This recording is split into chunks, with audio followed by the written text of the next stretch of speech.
We're going to take a look at slope from a table. So slope is a rate of change.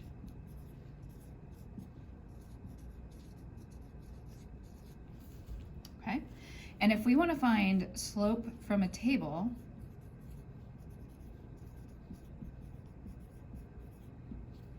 what we're going to do is find the change in y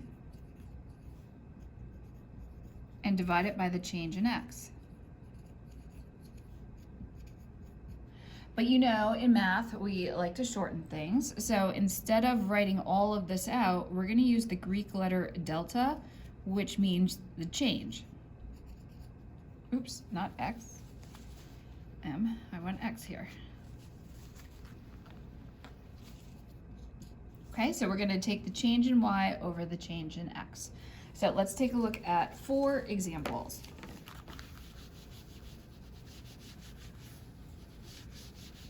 Okay, our first table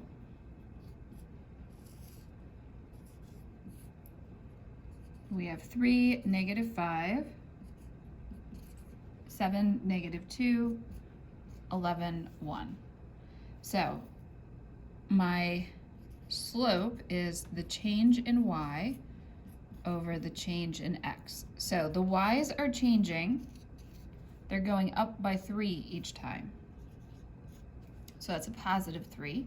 And the denominator, my change in x, those are going up by 4 each time. And that can't be reduced, so that's our answer. Okay, let's take a look at another one. I'll leave that there.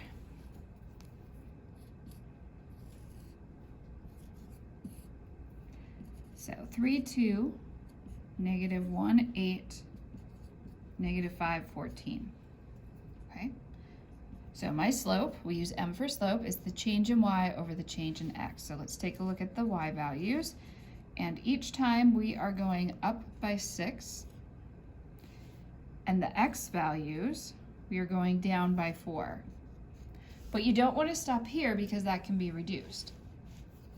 So 6 over -4 can be reduced to -3 over 2. So that's the answer you want. Now let's talk about the negative sign for a second here. I don't care where the negative sign is. If it's in the denominator with the 2, in the numerator with the 3, or out front in front of the fraction, it all means the same thing. Okay, let's take a look at our third example.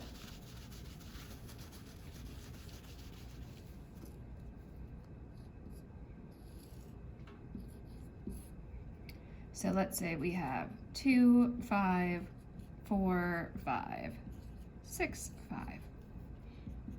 So our slope is still change in y over change in x. So the y values are changing by 0. They're not changing by 5, they're changing by 0. And the x's are changing by 2. 0 divided by anything is 0. Okay? Let's see what happens when we switch this in our last example.